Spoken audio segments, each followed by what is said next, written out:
So, Jen, this is kind of the, I'll say, not the big one, and not that we've intentionally been holding off on this topic, but it's kind of timely. We're hmm mid-year. We talked about, being mid-year. We've got the all-in tracker.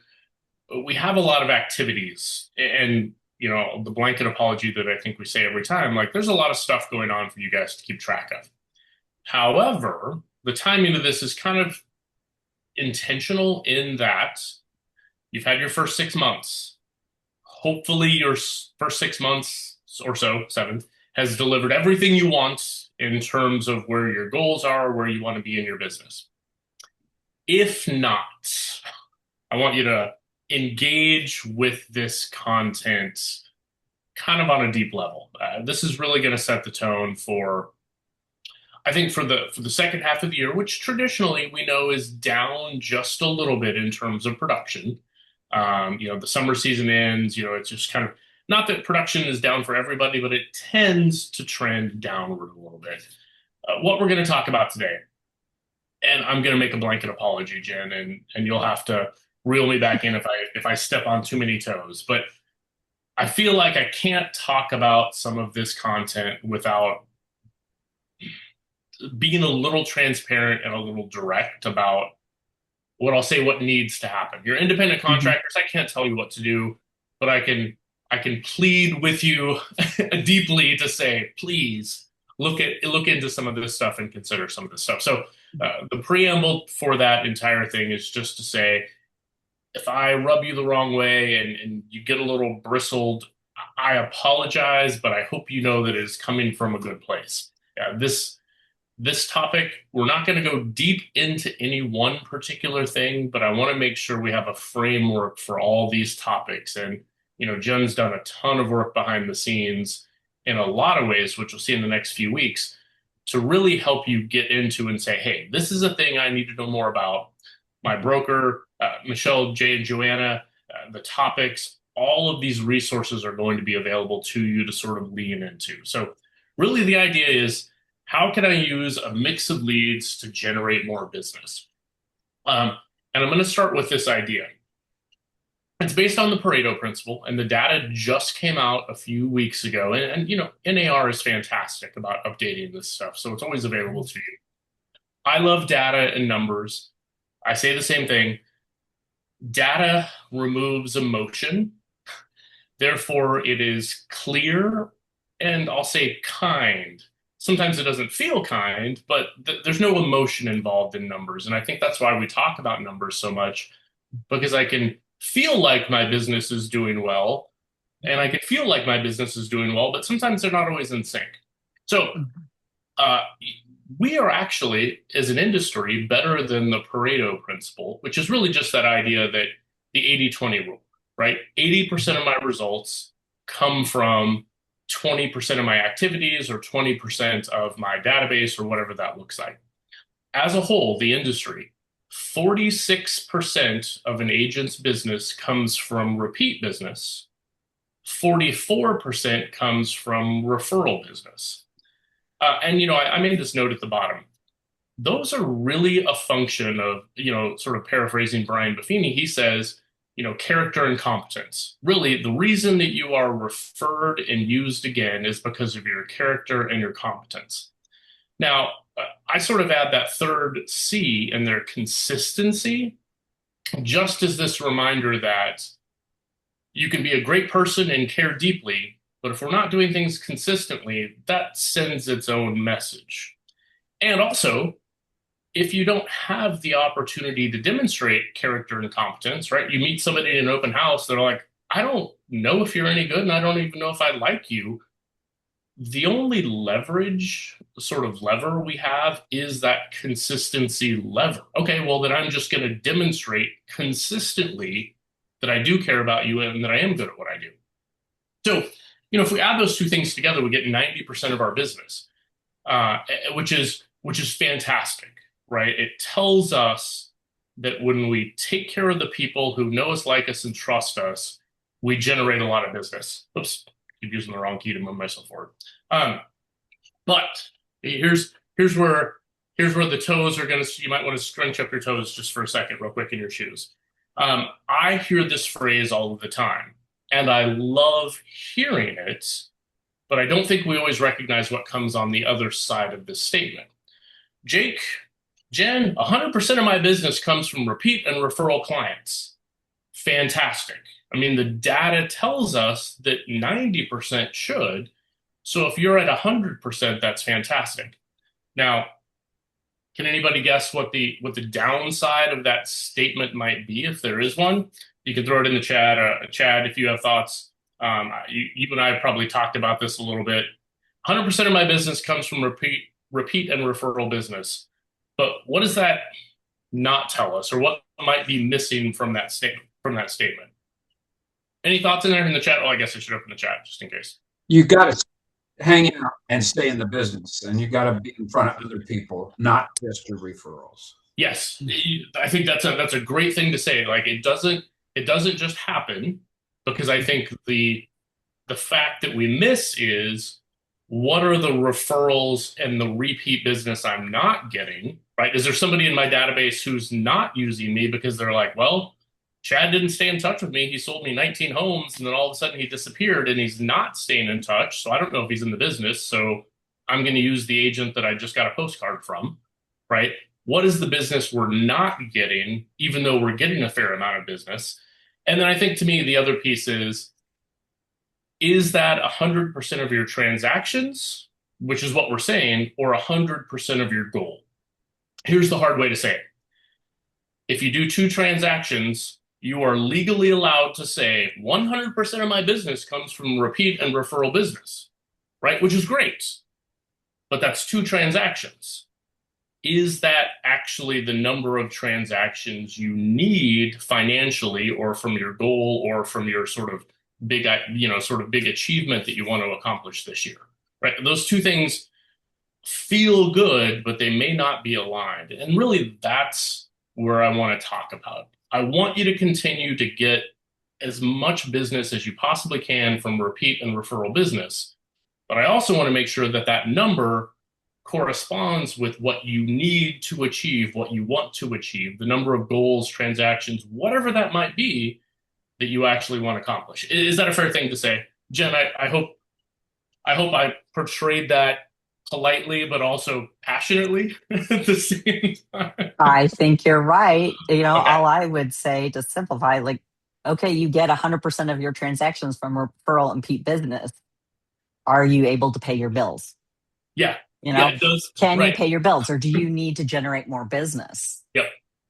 And that's kind of what we're going to talk about today. Mm-hmm. The corresponding statement that I often hear when I talk about this is like, well, Jake, you just don't understand how busy I am. I just can't possibly do another transaction. Well, okay, there's a middle ground there. And Jen and I talked about this the other day.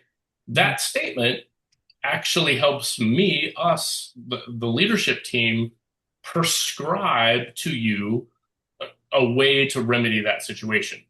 If I'm only doing this amount of transactions, which is not enough, but I can't do any more transactions to get to that level, which I need to be, then there in the middle lies kind of the opportunity, not problem, the opportunity, which is we just need to systemize things.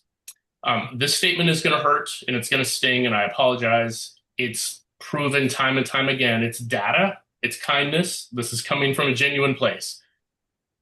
A systemized solo agent can do around 20 transactions per year on their own. Much more than 18, you're going to need a transaction coordinator. You're going to need some support. This is not a team. This is just a solo agent with a transaction coordinator, things built into place.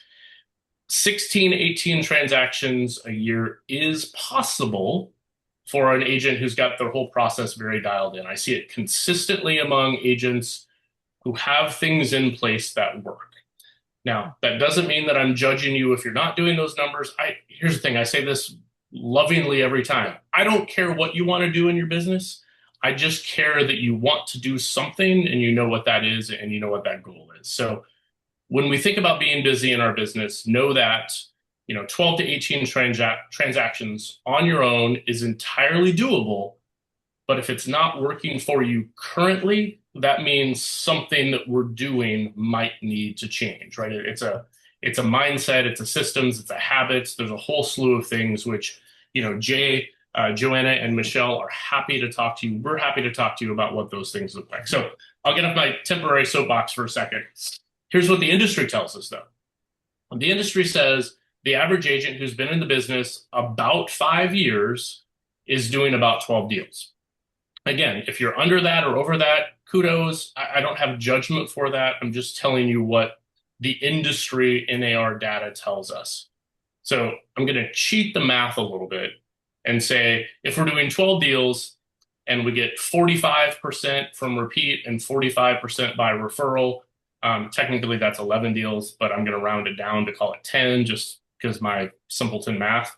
That probably means 5 deals are repeat clients, 5 deals are referral clients, and 2 just come from something else. So before we talk about the something else, which is kind of where I want to focus today, I want to make sure that we're actually, sort of what Chad said, taking care of those 90% of the deals, the repeat and referral, to make sure that A, we're getting as many of those as we possibly can, and we're consistently getting those in this business.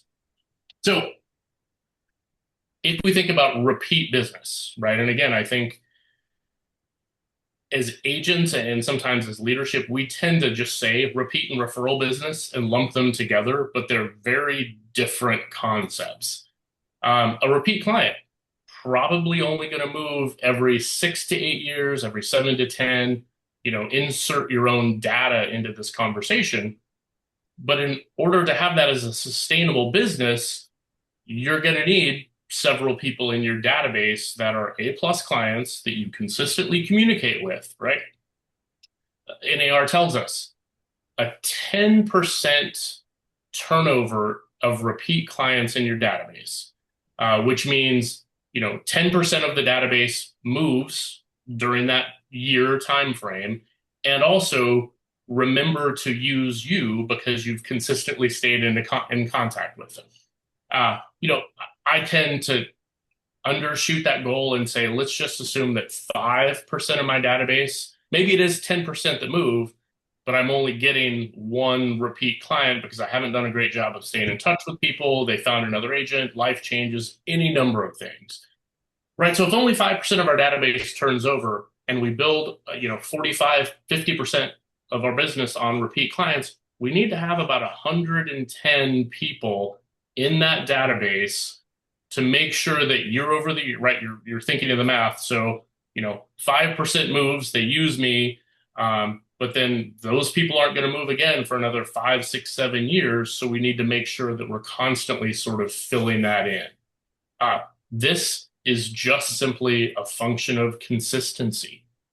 And I know we hate that word, Jen. I don't like that word particularly, right? Consistency is. I put it places because I'm like, what's that word that I'm not good at, right? It's consistency. I'm not great at it. I work. That's an area where I'm gifted to have the most opportunity for growth, right? They already know you. They already like you. They already trust you. We're just not consistent with those repeat clients. That boils down to the simple stuff. Am I sending them a newsletter? Am I, calling to follow up? Am I doing what I'll call the basic things with them? Are they in my database so they can be contacted consistently? They're my A-plus clients. I do need to treat them a little bit differently. I don't even have to call and say, are you thinking about buying or selling? I can simply call and be like, hey, Chad, what's up, man? I haven't talked to you in a while. That's the kind of consistency that those clients want. Jen, any thoughts on that real quick?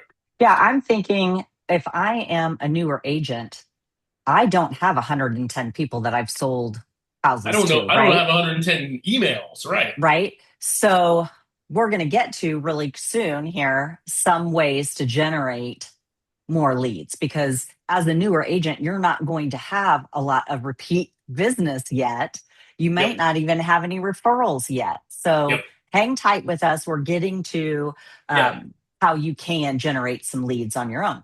Yep. The great thing is literally every transaction you do from here on out, and also this year, theoretically becomes an opportunity for a repeat client. Mhm. So if we talk about referral clients, again, 44%, let's round it up and call it 45, 50%, whatever number you want to round up to. We're doing the average agent, according to the NAR, is doing about 5 deals from referral clients. They're sending referrals to you. They're not doing a transaction, but they're so happy with how you've helped them achieve their goal that they're happy to refer you. Now, again, I'm going to talk numbers. Industry standard, and I'm going to say this comes from coaching data. Every coaching organization across the country, any name that you want to name, tracks all of their numbers, which, by the way, we're going to talk about next week. They track all their numbers so they can look at patterns and trends.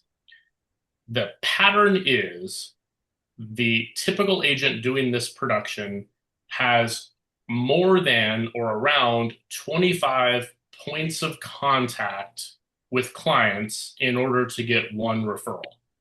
So I'll rephrase that. That's not me talking to Chad 25 times. That's not me emailing Teresa 25 times.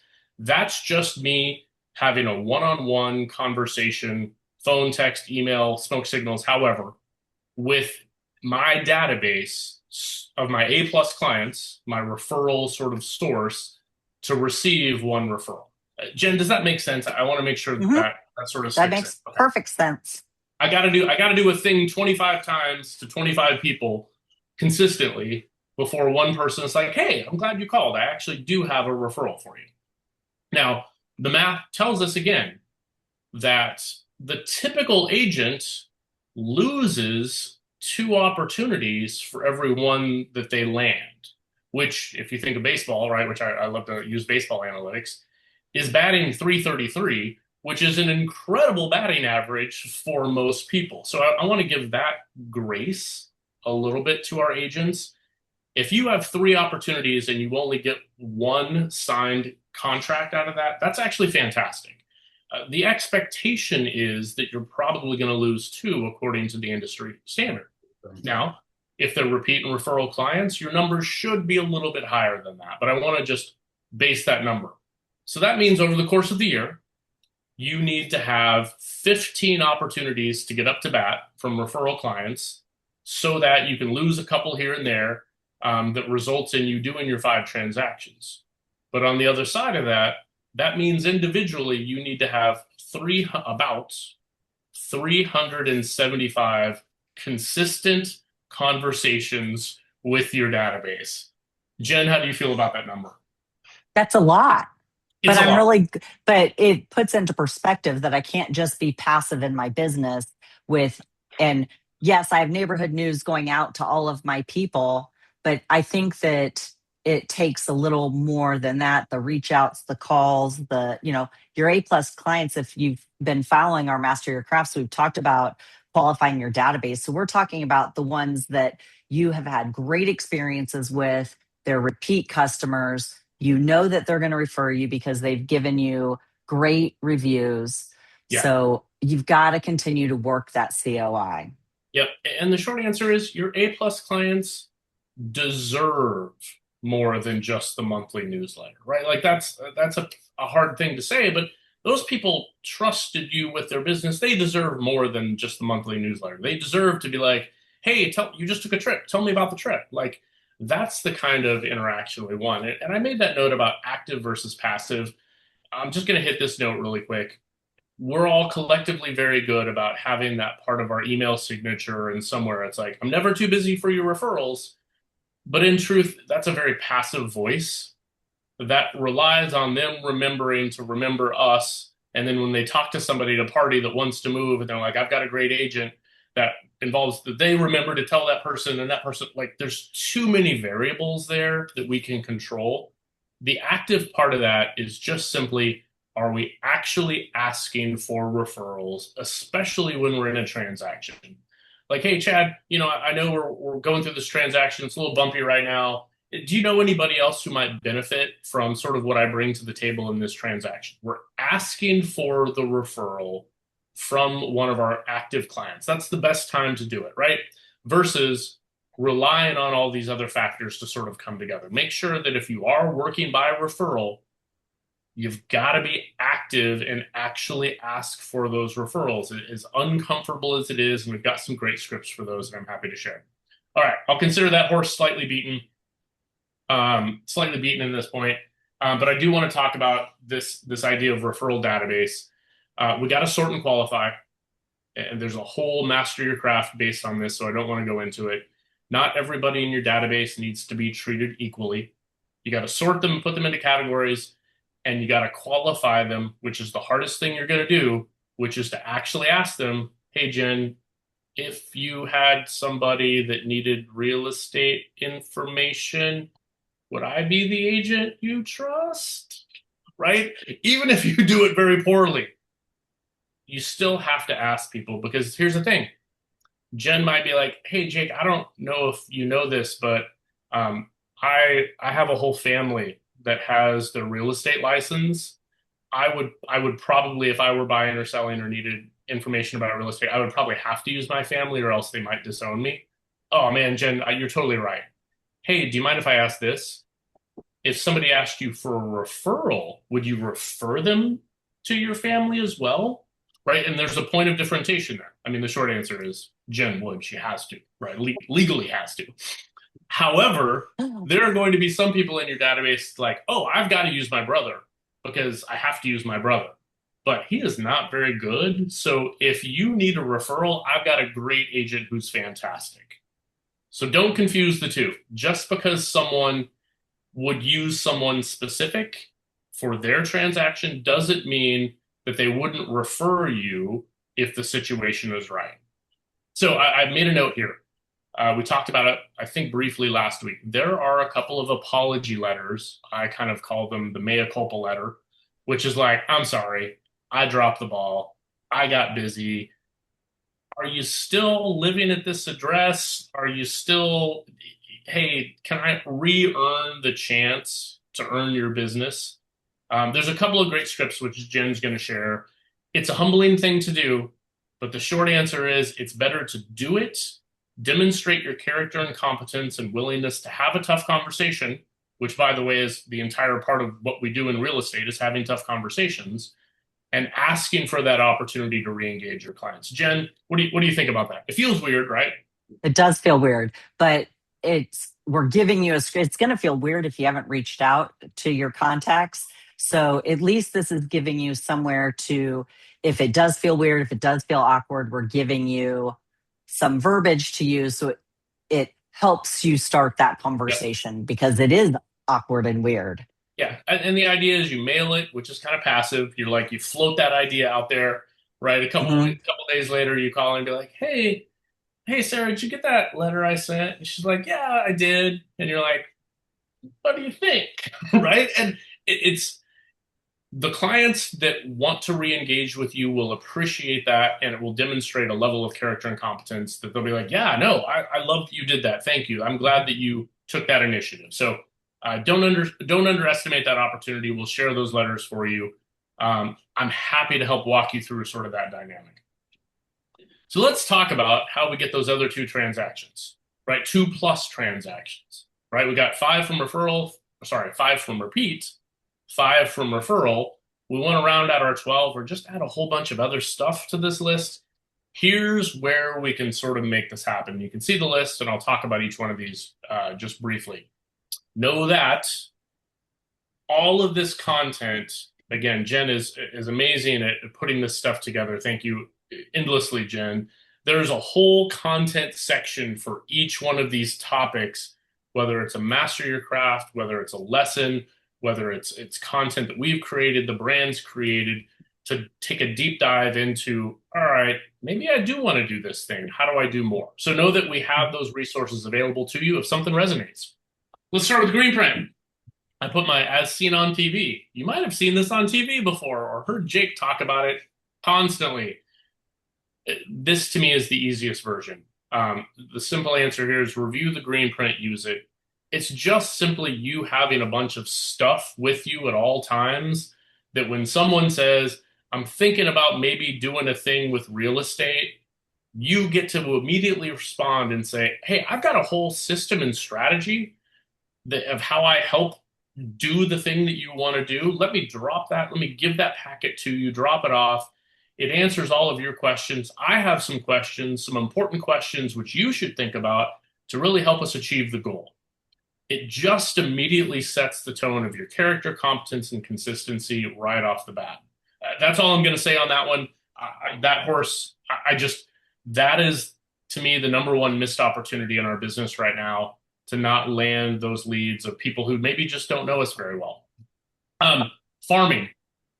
I'm always going to be a big fan of farming, and I'll differentiate the difference between many of us do direct mail, but it's not really farming, right?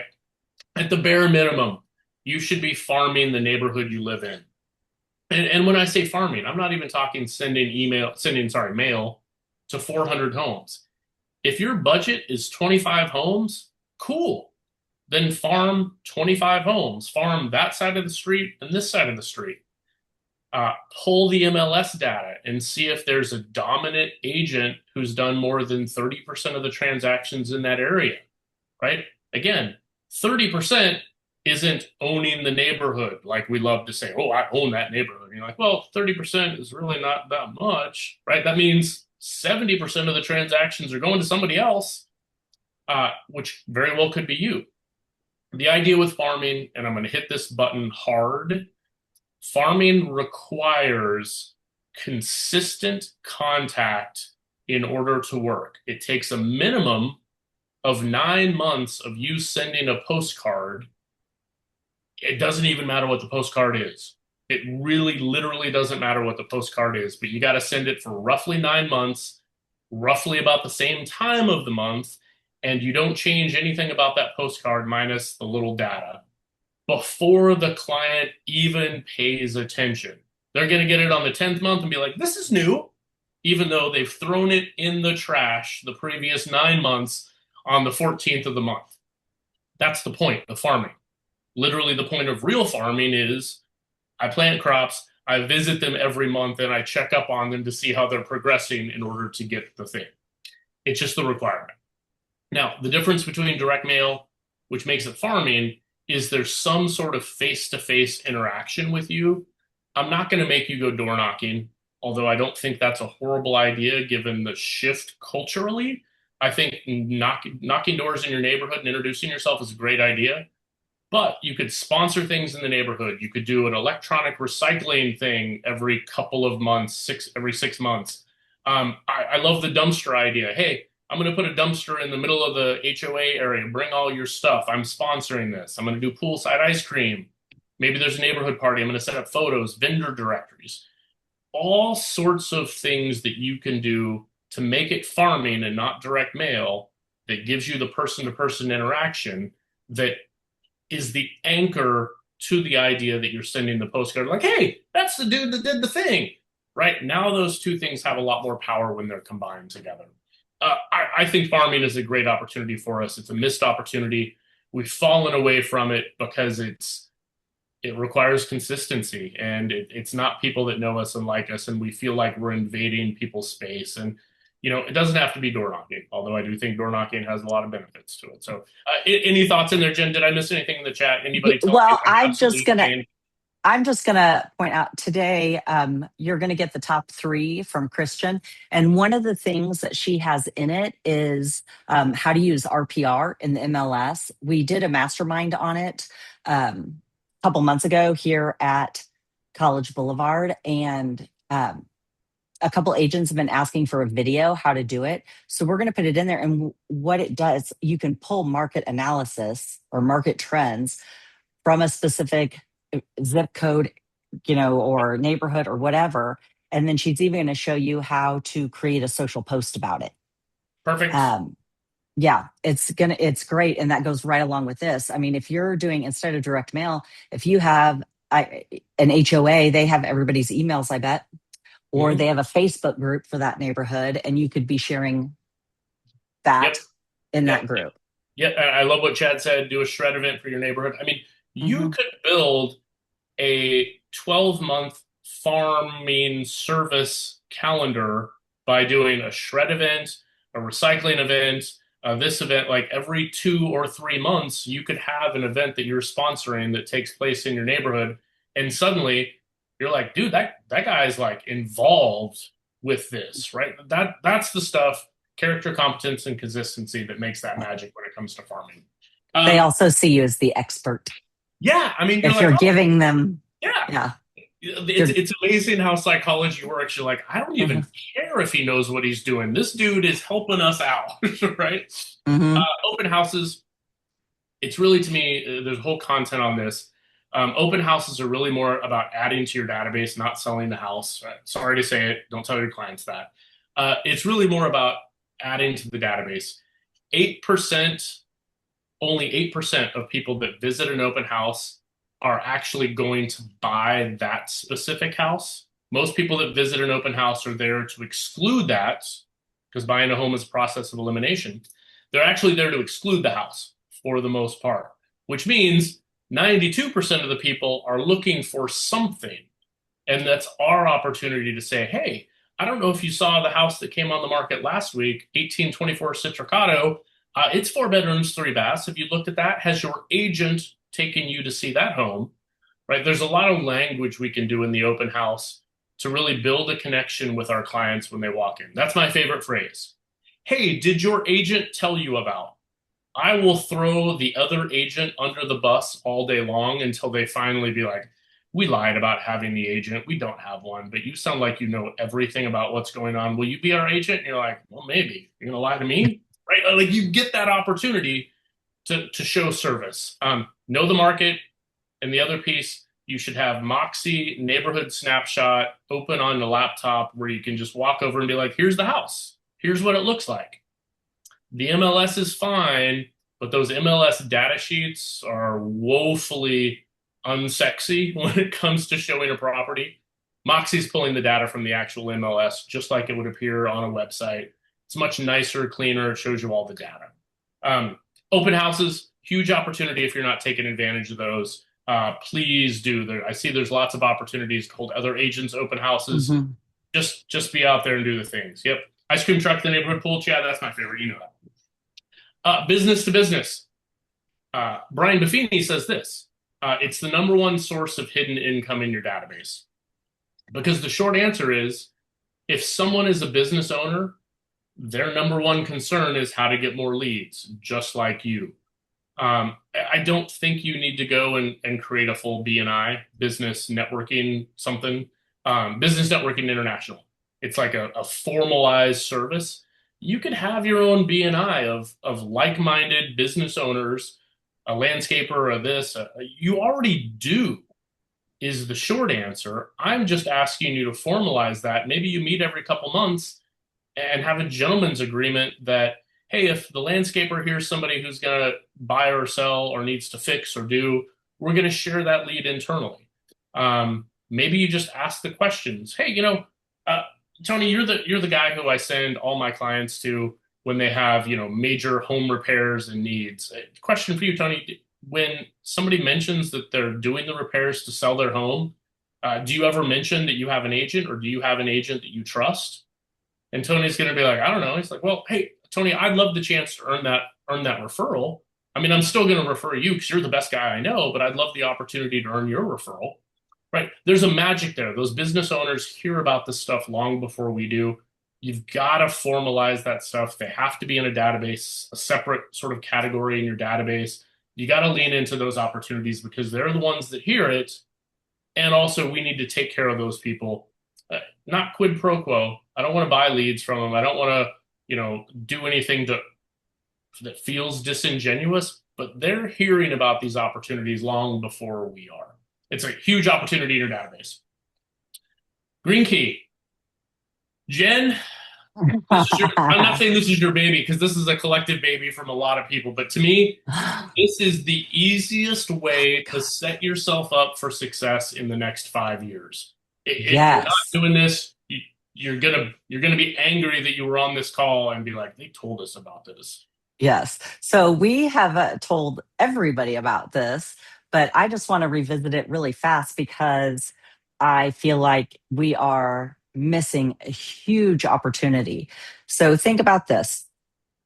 You have a friend at Garmin. They are a past client. You know that one person. You are going to possibly sell them, that one person that lives at Garmin, a house in the future. And they might also refer you to a couple people. Okay. That's what you have without Green Key.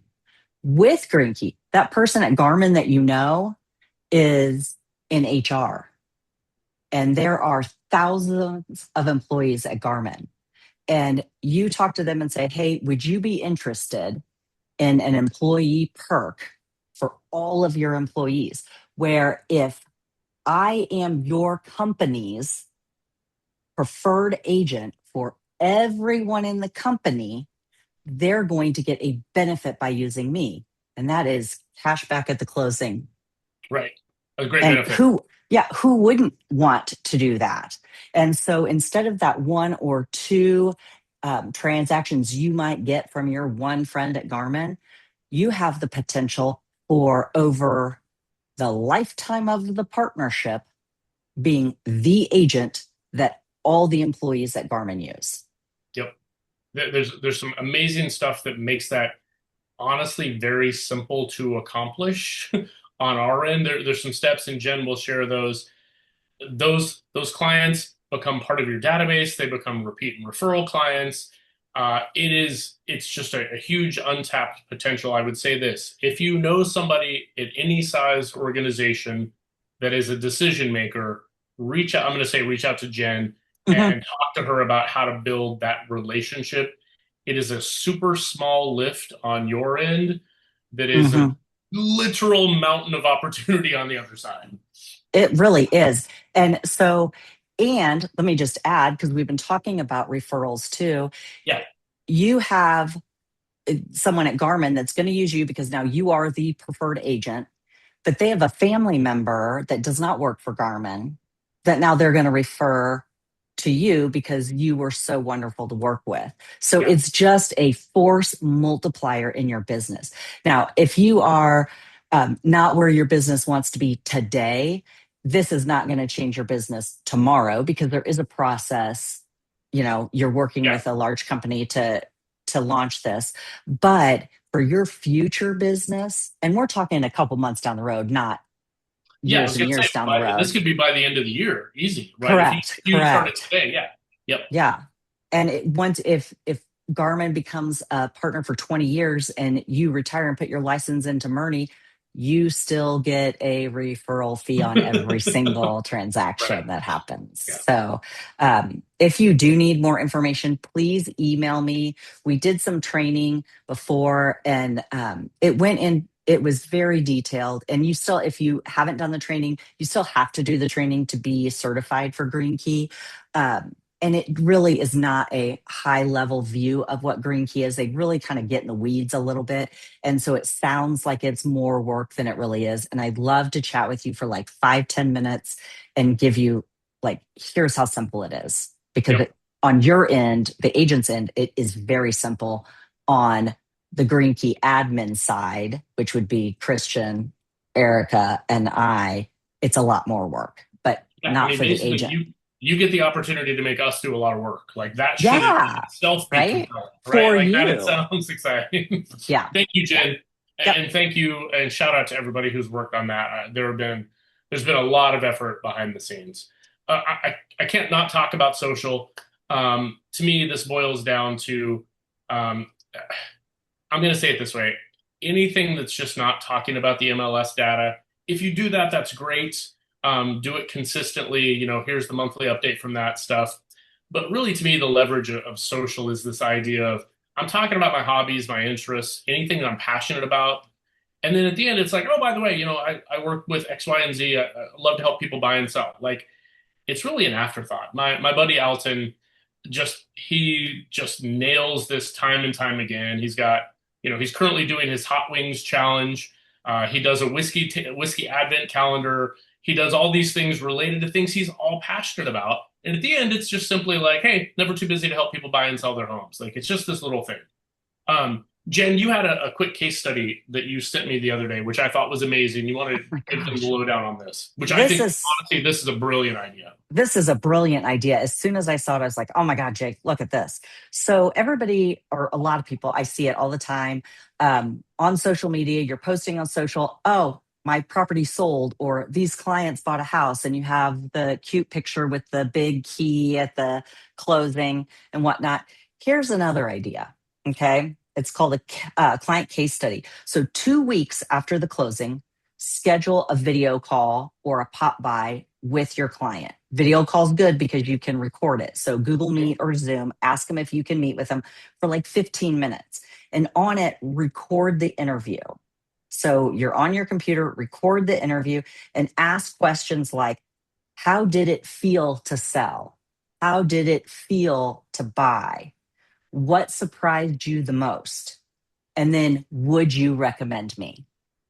And if you do this for all of your sales, buyer side or seller side, and you collect them and you have like 10 to, however many, 10 to 15 of these videos, build a landing page. You all have websites. Yep. You all do through Moxie. And so you have one, whether you use it or not, I don't know.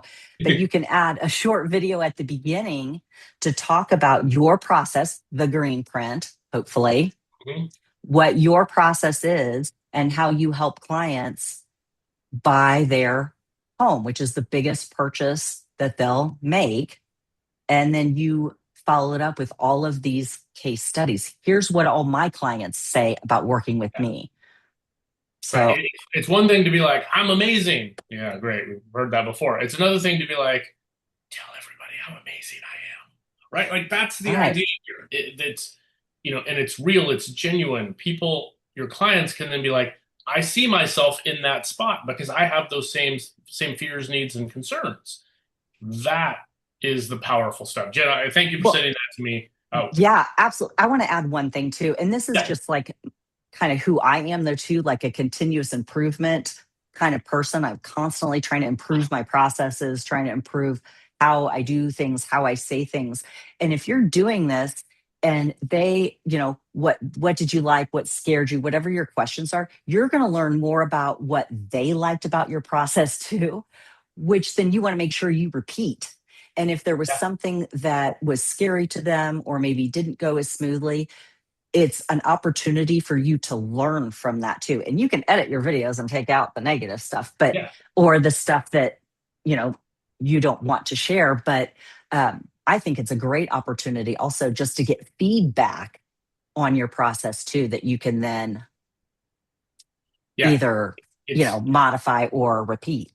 Yep, and you don't have to use the whole video. You can use snippets of it. It's Mhm. better than a written recommendation because they can feel the conversation. I'll say this: if you're interested in doing this, I've already mapped out a pretty simple process for you guys. I'll try and turn it into a document, but just reach out to me and be like, "Hey, I want to make that happen. How do I make it happen? I can help you behind the scenes. I can't do it for you, but I can help you behind the scenes put this stuff into place." So, Jen, thanks for sending that to us. I think that's going to Yeah, be a big piece for us. absolutely. Magazines. Here's a horse I'll beat all day long. Be like Oprah. Everyone should be getting a magazine from you with your face and your information on it. They're shared. The average magazine is shared 6 times. It's handed to different people. If you know people that own a business and have a waiting room in a lobby, you should be hand delivering a stack of these every month to them. So you get FaceTime with the people. You could pick up the old magazines. You can leave the old magazines. Don't mail them. It's an opportunity to be like, hey Tony, here's your magazines again. Hope business is going great. Let me know if you have any questions. Clients, you can mail those. Repeat and referral clients. Everybody you've helped get into a home should be getting a magazine from you every single month. It's just simply a reason to call. Hey, Tony. Yeah, we need more cookbooks. We definitely need more cookbooks. Those are on back order, and we keep hearing Well, that. yes, they are. They're And now still I out of now I stock. browse thrift stores for them, and I pick them up. I think that was a Chad Chadwick move at some point, picking them up at thrift stores. Uh, the magazines are just simply a reason to call. Hey, Tony, did you see in the last Travel and Leisure there was an article about something something? You were talking about going there. Oh, I was. That's it. That's all that magazine is, and it's a constant reminder. And the truth is, it demonstrates the size, reach, and power of the brand that you're part of. There is no other real estate organization that has a magazine cookbook that has been around for 100 years. That's probably not going to happen. And the next order is due this week, Do Saturday. this week. Yep, Do this Saturday. week. I wouldn't be phone's fair. ringing. I wouldn't be fair if I didn't talk about paid leads. I get this question all the time. Jake, there's a fantastic opportunity. Should I throw a bunch of money in this hole? And I'm like, I don't know. Do you have a lot of extra money in a hole that needs to be filled up with your money? Um, I know this is going to hurt a lot of people. The agents that I see that are successful with paid leads have a system and a process, and it's relatively automatic because you're not actually getting paid for a lead. You're getting paid for an inquiry, which, if you've heard me rant about this, is like 50 steps before the lead. We get it. We think that they're interested, but they're starting the process early. By the way, it's a great opportunity to use the green prints on those paid leads. But for the most part, all of the other pieces we've talked about come with a very minimal amount of cost or expense outside of time, and maybe a little bit of money here and there for the magazines and stuff like that. Paid leads, you're going to have a hard time convincing me that it's worth it. Now, that does not mean that I have not seen agents crush paid leads, because they do. But they have a completely dialed in system and process and database and follow up and all the things. Mm-hmm. So when I look at them, I'm like, you make me jealous of how organized you are, because I want to achieve that level. Not saying paid leads don't work, but all this other stuff comes with a minimal input on your end, and it's already people that you have relationships with. Jen, I think that was the last piece I put in for my slides. Let me go back to that real quick. Any last thoughts? I know we went a little long today, and I apologize. And thank you guys for hanging out with us. Yes, thanks for hanging out. If you need, like Jake said earlier, if you go into the Master Your Craft folder in the agent training drive, there is a folder with the lessons. This is our 17th session. Dude. Jake, I know, right? 17. I know. There are lots of resources. So there's more detail on almost all of these. I didn't do one for this paid leads, but there's more information about each of them. If you need more information, if you have more questions about any of them, please reach out to either Jake or myself. We'd love to help you develop these lead sources. This stuff is the heartbeat of you guys' business. If you're not asking us about this, then we kind of feel empty. Like, this is the stuff. Like, this is the actual thing. Next week, Jen, our next session, we're going to talk about numbers. We're going to keep it as unsexy as possible. And we're going to talk about, okay, if I'm doing all these things, how am I paying attention to what results I get? Because when you know your numbers, we can leverage the numbers and we can build sort of the business on that. Jen, as always, thank you for all you do behind the scenes to support me, us, and all of these agents. There's an incredible amount of value having you part of this organization, because I think you're just past your year, aren't you? I am. I'm almost to 13 months. I know. Thank you. That's awesome. Thank you, everybody, for being here. As always, we appreciate you. See you guys soon.